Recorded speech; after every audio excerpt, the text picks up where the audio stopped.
Alrighty. So, um, this is going to be our last lesson of the semester, where we're going to be learning about foundation myths in Rome.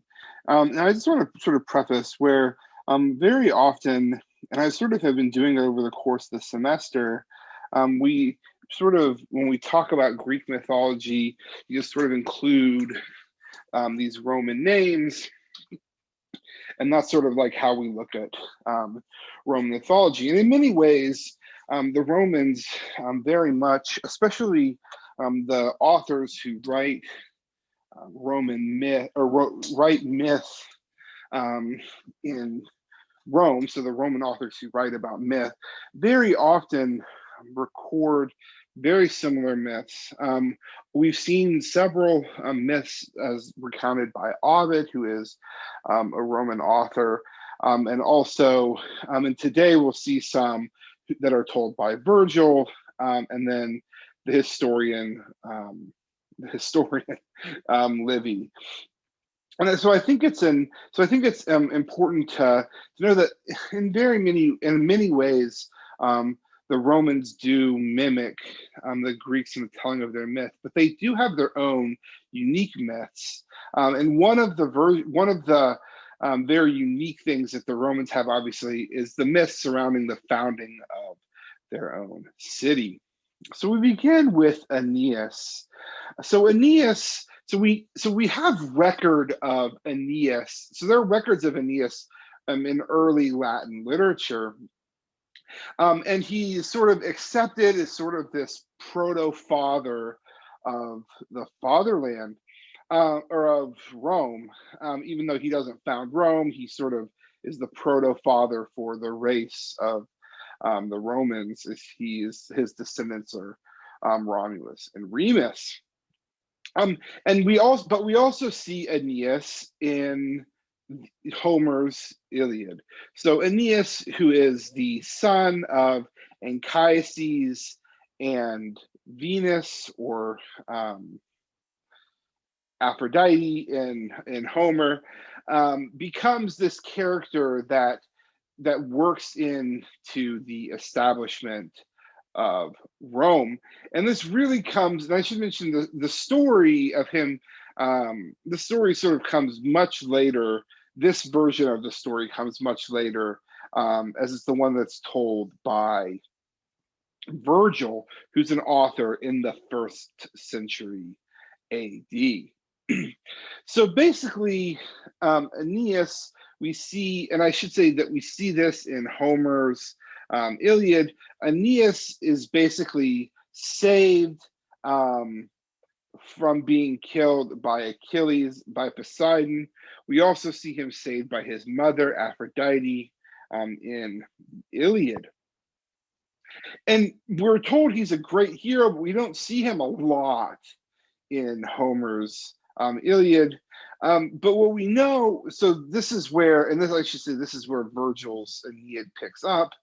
Basically, after the Greeks are able to penetrate the walls of Troy and start burning it, Aeneas is woken up in the middle of the night and decides to take his family, basically take his family and his household gods, which I'll talk about here in a second, and escape from the city. His wife, and I should mention he does have a wife here in Troy, gets left behind. Not that he doesn't wake her up, he doesn't wake her up, but she gets lost in the fray. He is, however, able to escape with his father Anchises sitting on his shoulder, his son holding his hand. So here we have this image. We have the father on his shoulder, his son by his hand, and he's also carrying the penates, which are these household gods, under his shoulder. What's interesting about Aeneas, especially in the Aeneid, but we see him be the prototypical exemplifier of pietas and virtus. pietas and virtus. So now we do get the English words like piety and virtue from these, but these are loaded Roman words that don't really. Why piety is sort of an equal to how we use piety. It's reverence for the gods, something like that. Virtus is far more loaded, where it's sort of like I said, what it means virtue. It really sort of encapsulates all of the virtues, all of the attributes that a Roman male would ascribe to. So often, I like to translate virtus out of Latin into sort of like this awesome Roman manliness is sort of what it means. So it sort of encapsulates, things like virtue, but admiration for the past, a willingness to sacrifice. I mean, it means a lot of these different, it means sort of like as an amalgamation of a lot of these virtues that, a lot of these traits and qualities that the Romans held to be, seriousness, good at warfare. A lot of these different things. As he's fleeing from the city with all of these, with his father on his shoulder, his penates on his shoulder, and his son in his hand, he is basically able to amass a group of Trojans who basically are able to meet on the beach and to sail away from Troy. Now, this journey is, I say they sail from Troy to Italy. It's not a direct journey. Aeneas has many of the same sort of adventures that Odysseus has. And it's actually quite interesting how the Aeneid is written. The first 6 books of the Aeneid are Aeneas's travels. The last 6 books are the war books. So Virgil actually mimics Homer in the way, in sort of like splitting the story in half warfare, half warfare and half travel. And in many ways, it really is a nostoi that Aeneas is on, because he's one of the constant themes of the Aeneid is that he's fated to establish the race who would become the Romans, and nothing else. One of the stops that they make along the way, and this is especially important because we see Aeneas's resolve sort of questioned quite early as they are blown by a storm to Carthage, which of course, so Carthage, which at this time is a new city, a new colony, a Phoenician colony being set up by the Queen Dido, who has escaped from Tyre, which is in modern day, Lebanon.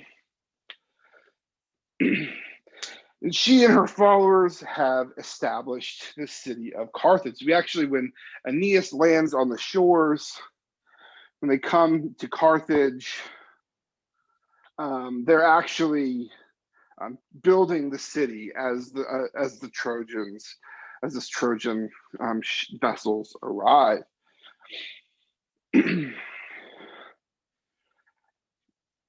After sort of disguising himself a little bit, he eventually is able to sort of get in with Dido, and eventually Dido falls in love with Aeneas after she has offered him and his men amnesty there in the city of Carthage.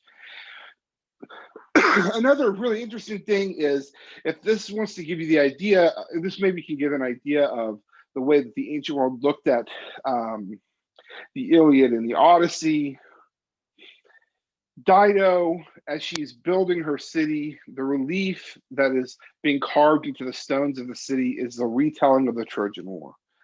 So this is sort of like the idea that the Trojan War was immediately being told after it took place. I mean, Aeneas is quite literally just fleeing from the city, and they're already telling the story of the war. It's actually Odysseus, when they go past the siren song is actually singing about the Trojan War and singing praise of Odysseus for coming up with the Trojan horse. So we sort of see this sort of like self-awareness of the story of the Trojan War within these narratives about, or that take place after the Trojan War.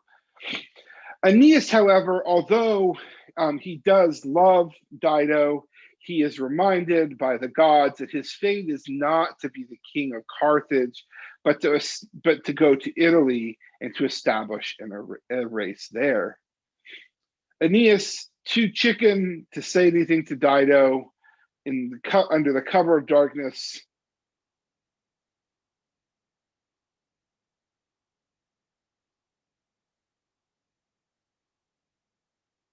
Dido, seeing Aeneas sailing away, commits suicide.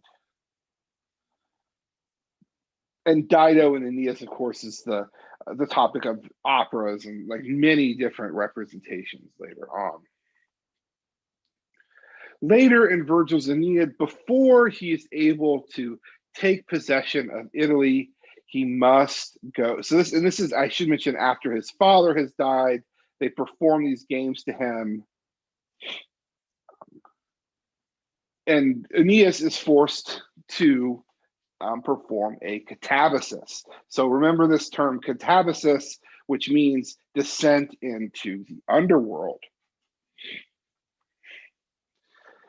As I said before, any good hero worth his weight will go on a catabasis. He does this because he's unsure how to get to Latium, Latium, or to Italy, basically. His father tells him how to sail there, and he leaves the underworld and sets sail. Once Aeneas sails and lands in Italy, he is forced to basically usurp himself, or to sort of insert himself in with these local tribes. Some of the main people are Latinus, who is the king of the Latins, his wife, Lavinia, Turnus, who is from, I can't remember where he's from now off the top of my head, but he is betrothed to Lavinia, who is Latinus's daughter. And really, the Latins are not, I mean, definitely not like we saw in Carthage. The Latins are not accepting of the Trojans.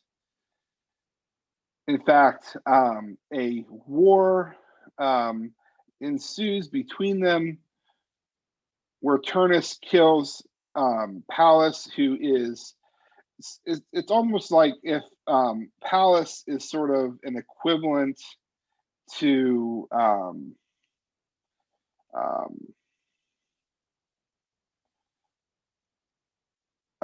what is his name?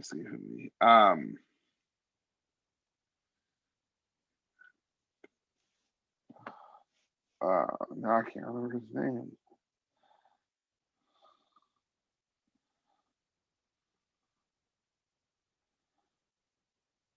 Patroclus, I'm sorry. Pallas is sort of the equivalent to Patroclus, although there sort of isn't that like sort of implied love affair between them. But Turnus kills Pallas, takes his belt and puts it on. And it's actually, the Aeneid ends at the moment that Aeneas picks up the rock to smash Turnus's head after he's defeated him in battle. And it's at that moment that it ends. Before, it's almost like a movie where like it cuts to black before the implied action can take place. That's similar to how Virgil's Aeneid ends.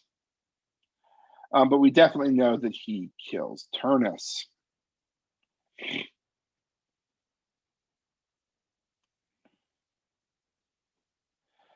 So after Aeneas establishes himself in the land, I should mention he marries Lavinia. Um, sorry.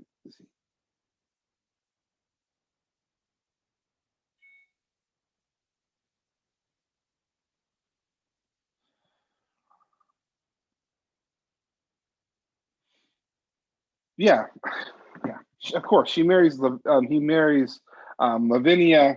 um, and they sort of live happily ever after. Um, Aeneas's son, Ascanius, whose name in some versions is also Iulus, um, basically founds a city called Alba Longa. Sort of like it's almost like translates to like forever white, or like this sort of like a perpetual whiteness or something like that. So more like the idea of like shimmering or something, more like, yeah, the idea of like shimmering.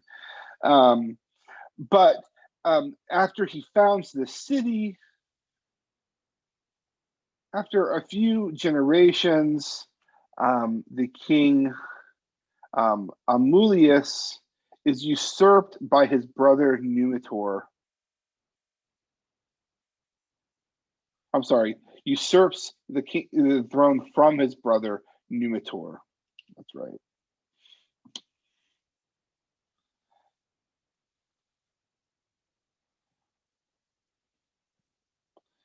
If you want to think of it this way,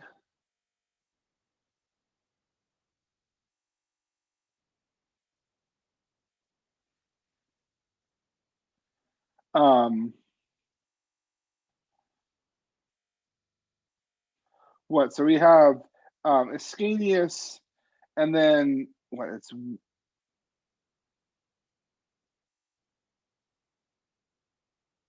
12 generations until we have the brothers Numitor and Amulius.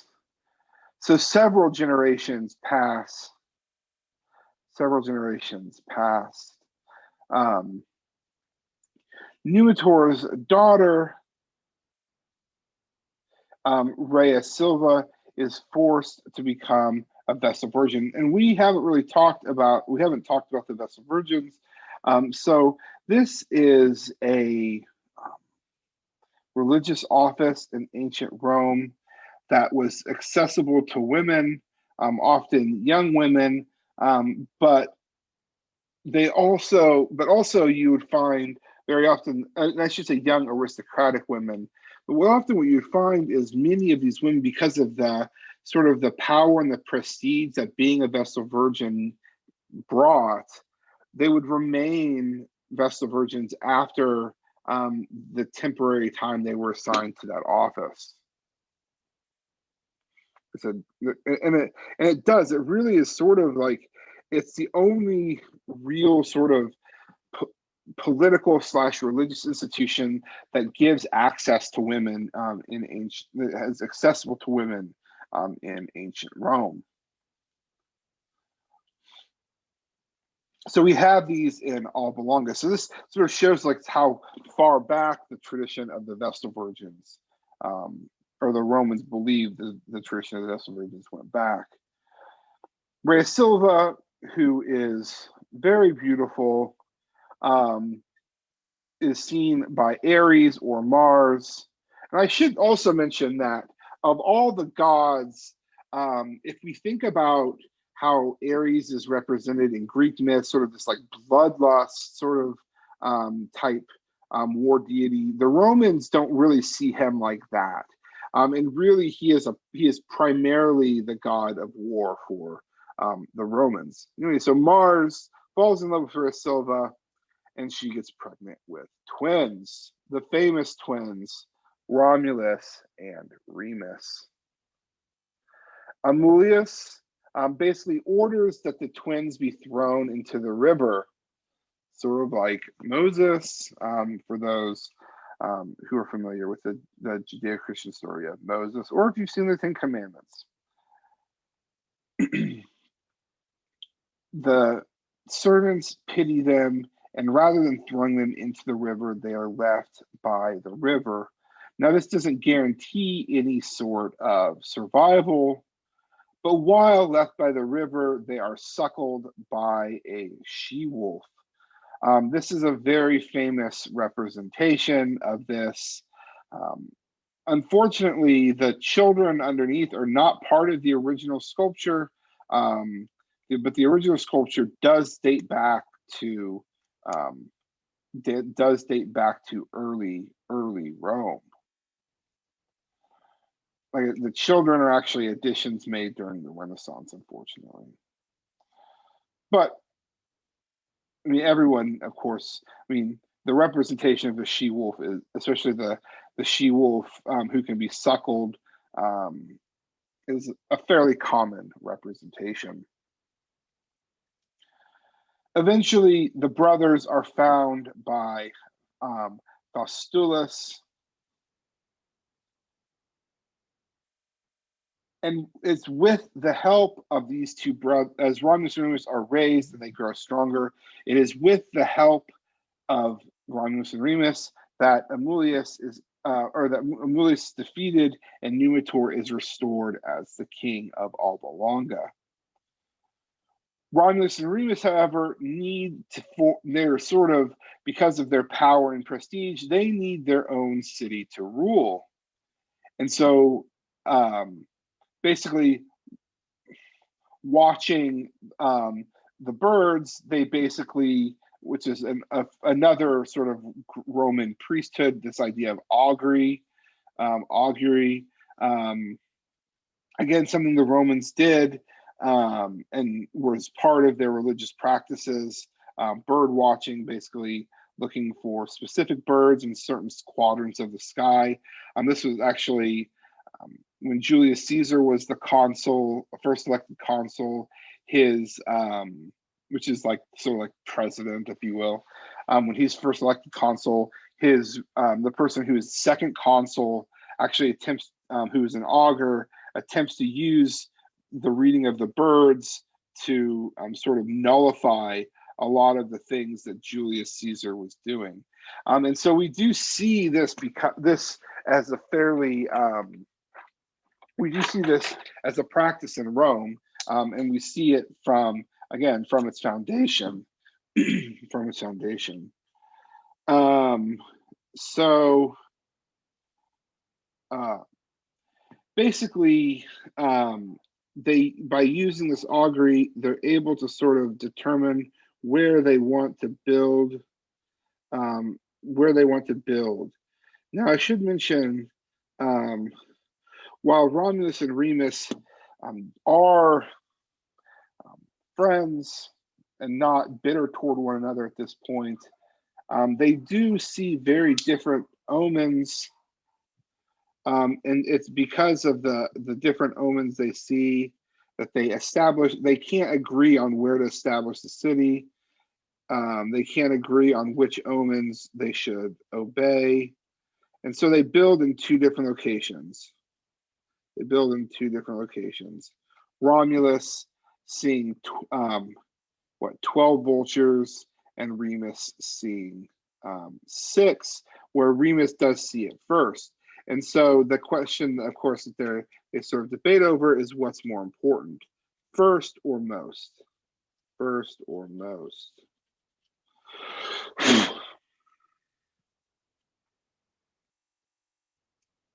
As we'll eventually find out, the most important thing, of course, is most. It's during this quarrel that Romulus kills Remus, and there are variations, of course, of the story, whether Romulus kills Remus because of this quarrel. Like I said, in a different version of the myth, Romulus kills Remus because after they both started building walls, Remus leaps over the walls that Romulus has created, and Romulus kills him for it.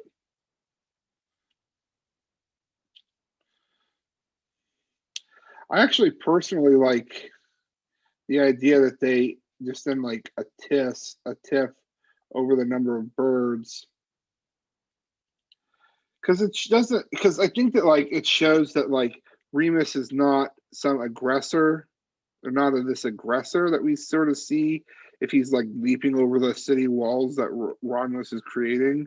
I also feel like it makes, it sort of exonerates Romulus a little bit. But again, I mean, that's just my personal little, spiel about that. Obviously, the Romans see both.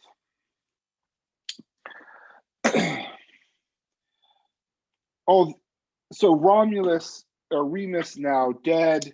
I shouldn't, and they, all of the people that they have brought people with them, of course, but they've only brought men. They've only brought men. And so now this city, now they have to populate the city, right?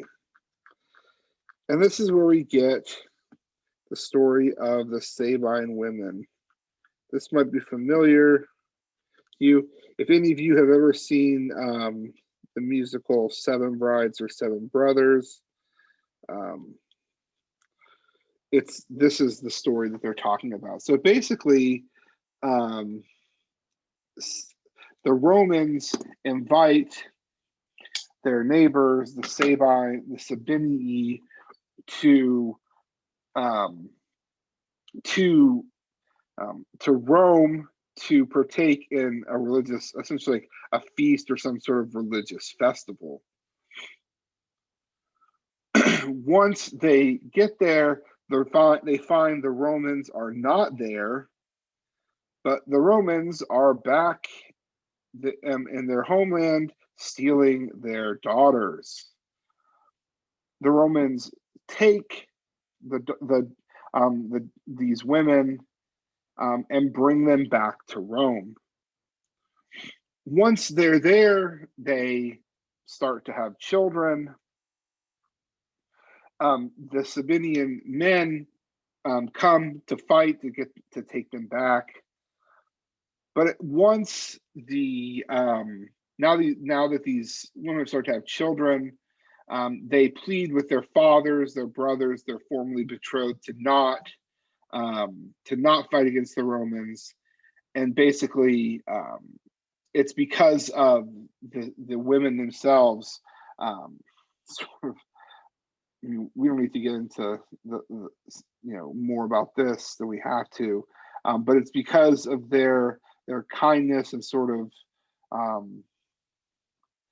mean, because of that they're able. And this is something that the Romans bring up again and again as a virtue. Of course, Rome, and we sort of missed it. It just took place a couple weeks ago. But Rome, of course, is established by Romulus on April 21st, 753 BC. So he did just miss the anniversary of that a couple weeks ago. And then Rome originally is set up with kings, and there are 7 kings. Romulus, who sets up the laws, Numa, who sets up religion, and then Tullius Hostilius, Ancus Marcius, Lucius Tarquinius Priscus, Servius Tullius, and Lucius Tarquinius Superbus.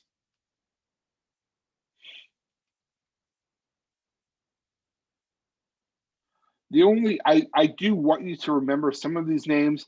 The Romulus and Numa are really the only ones I'm going to ask about. Maybe Tarquinius Superbus, because it is the son of Tarquinius Superbus, Sextus Tarquinius, who brings about. It's because of his actions that the Roman monarchy falls and the republic is established. In 509, as the Romans are out on in warfare,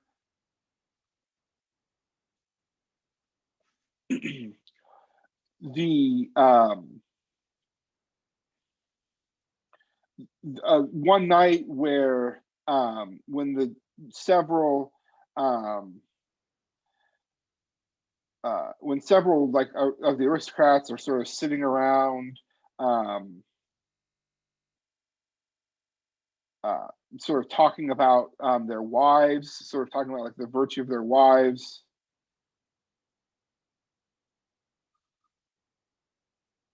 Um,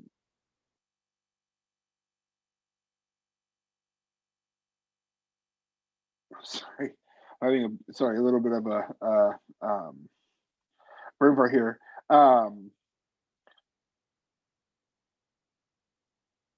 Her husband, Lucius Collatinus, basically is talking about how virtuous Lucretia is. And so Sextus Tarquinius, listening to this, decides, well, if she's so virtuous, I have to have her. He leaves the camp and rapes Lucretia.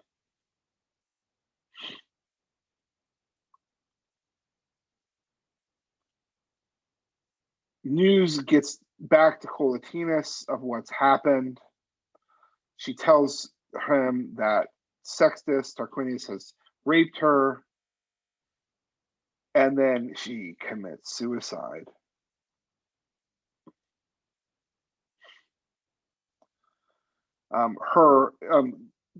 Collatinus's friend Lucius Junius Brutus, basically, along with Collatinus and many others, lead a rebellion against the monarchy because of this rape. And they are able to expel the Tarquins from the city. This isn't the end of the Tarquins. The Tarquins escape to Etruria, which is in the north, and attempt to regain power, but they're never really able to. After the expulsion, what do the Romans have to do something? What are they going to do? And they establish, rather than have a king, because they've seen the corruption as the more corrupt that kings have become. And so they establish a republic, rule res publica, literally by the people.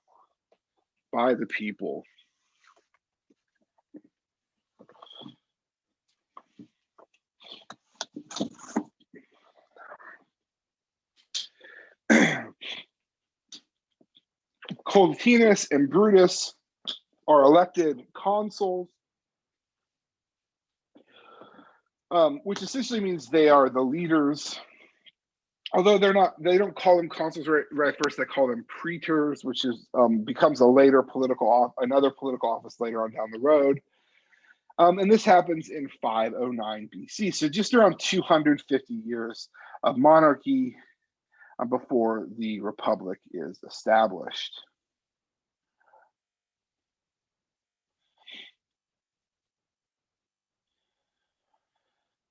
Now, and I should mention, this is sort of in the story of the founding of the republic, of course, in the assassination or the rape of Lucretia. This is recounted, like I said earlier, by a historian, Livy. And what's interesting about this is Livy talks about the early kings. He talks about he talks about the establishment of the monarchy, the dealings of the monarchs. He talks about the establishment of the republic, the rape of Lucretia. But what seems very clear is, and this is something that the Romans celebrated Lucretia, her virtue, and they celebrated these liberators, and this is sort of I guess I should say it's an interesting concept, and this idea of like the way that myth sort of like leads into, especially for the Romans, into this sort of like social institutions, and where the Greeks tell these stories. The Romans adapt and basically create, based off of these stories, these provide the justification for political and religious institutions that are very much a part of Rome for most of Rome's early history. People are by the time, I mean, by Julius Caesar's, but in Julius Caesar's lifetime, which is the end, which is near the end of the 1st century BC, so hundreds of years after the establishment of Rome, there still is a religiosity in Rome. Caesar takes part in certain religious institutions, and while he ascribes to like Epicureanism, which is a philosophy, he still are sacrificing to these deities in Rome, and so what I should say is like the Romans embrace sort of the institutions. Basically embrace religion based off of myth, especially these foundation sort of myths, more so than sort of the Greeks do, where like the religious aspect of Greek myth sort of like eventually goes away. So I sort of want to end, I'm going to end here with this establishment of the Republic. But this, I should mention, this isn't the only myth. I mean, we start to see by the Imperial period when Virgil's writing, Julius Caesar has already been basically turned into a god because when his body's being burned, because the Romans do practice cremation, a shooting star is seen. And so they basically take that he is a deity, and they deify Julius Caesar, which is a mythology in and of itself, right?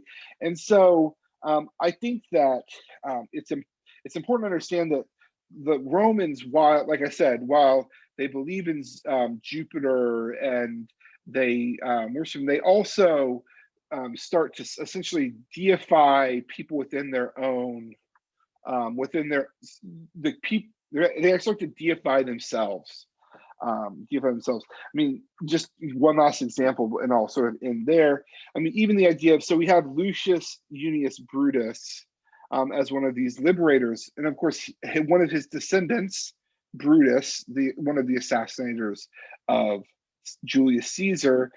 There's iconography that sort of like, but people want Brutus to be part of the conspiracy to assassinate Caesar because they think Caesar's establishing himself as a king, and they want a Brutus to be part of that assassination to validify it, because the original overthrowing of the monarchy was done by a Brutus, someone from the Brutii family.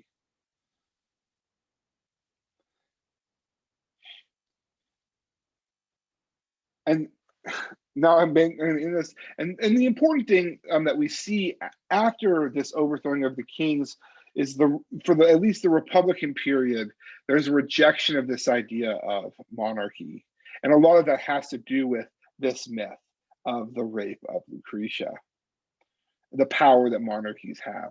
So the Romans do use their myth as sort of like these teaching tools, because the Romans are, as sort of like a teaching tool, where like the Greeks eventually sort of reject that. Because anyway, so I'm going to end with that. I hope you sort of, I didn't expect this to kind of go this long, but I hope that you sort of enjoyed this lecture and enjoyed the class, and best of luck on your final. And I hope you have a good one.